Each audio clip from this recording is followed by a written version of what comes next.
prison overcrowding. No one can stop us. I think that's come off, yeah. I'm above the law.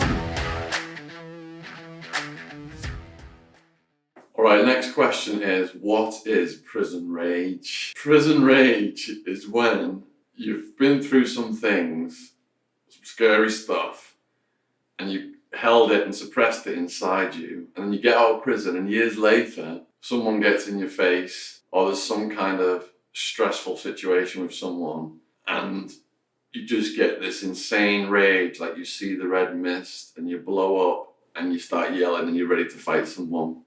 And it might be completely out of character, but you've got all this pent up feeling inside you from prison. It's just in there, and sometimes it can explode. I'll give you an example. When I moved to Guildford from London, this was in January 2009, I rented a van from a moving company.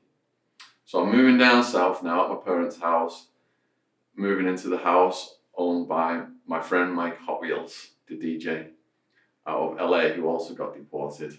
And we get to the house and unpack my stuff, and then the van, it's a one-way move, so I'm going to take it back to the local depot in Guildford.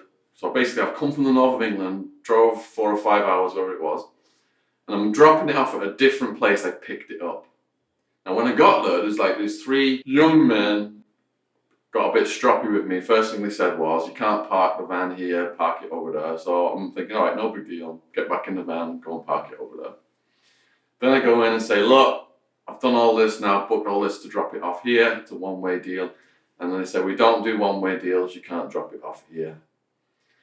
And there was just something in the voice. The guy who was talking to me, there was just like a fuck you in his voice, really.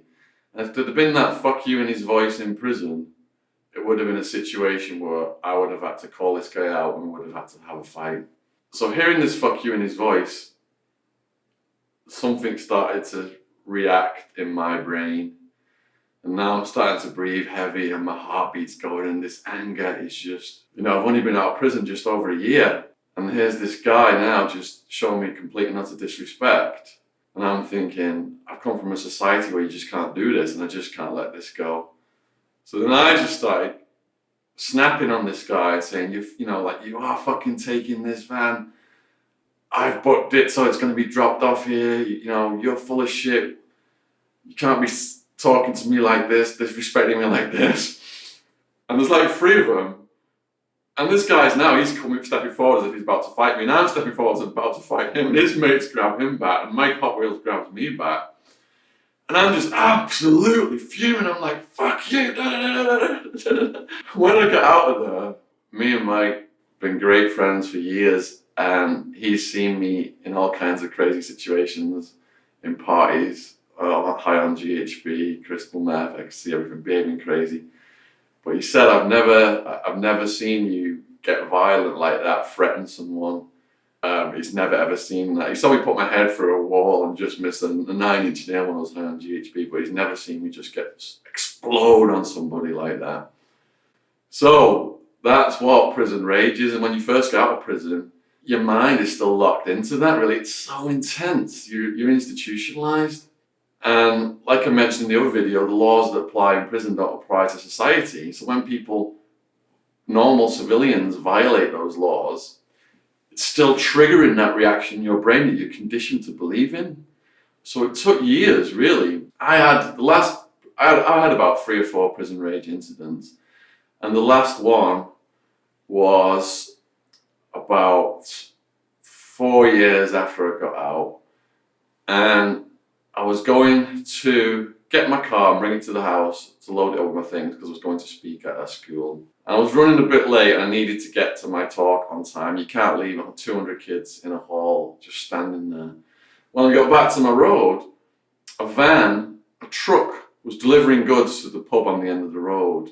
And instead of parking partially up on the curb so cars could get by, it had parked right in the middle of the road so nobody could get past. I couldn't even get up my own street. So, first thing I did was, I felt the pressure rising again. The first thing I did was, I got out of the car and I said, hey, how long are you guys going to take? And he said, about 10, 15 minutes. So that would make me late for my talk now. I can't just show up at school late. That's it. The school's never going to invite me back. It's going to be really embarrassing. They might even tell me just to go because I've not showed up on time and cancel the talk. So when he said that, I said, well, okay, I got to get to work. Can't you just move your van over to the other side there so I can just get my car passed? Because I live up here, I need to get to work. And he says, no, we can't do that. And that was it then. My head just exploded.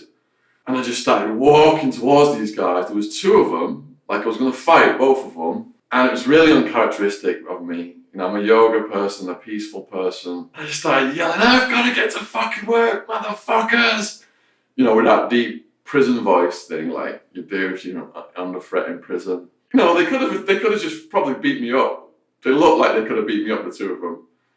They weren't small guys, but I just come at them so fast and took them so by surprise, just screaming at them.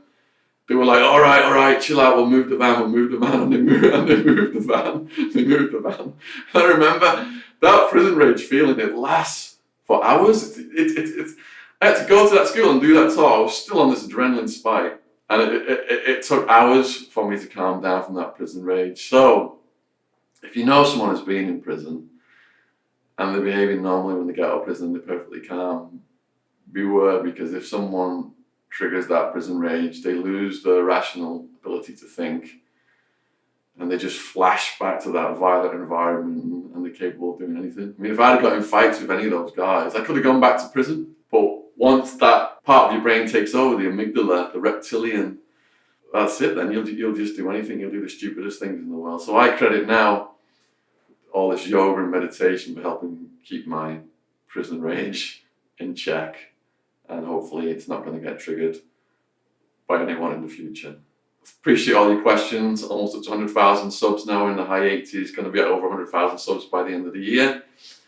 If you look in the description box, I've got another tour coming up, Pablo Escobar tour. Same dates as locations as last time, but this time I think we're going to include Leeds. Got a talk with my podcast guy in London on November 7th. I'm going to be interviewing him on the stage. People can come to that. Go to my events page at ShaunAttwood.com. Got my 1,000-page Pablo Escobar book coming out. First installment by Christmas, going to be called Pablo Escobar's Story. So much going on right now, I can't keep up with it, but appreciate you guys want longer videos, and we're going to be doing lots more with the podcast with that, really long videos, and Paul Hannaford video should be coming out very soon, if it's not already out by the time you've watched this.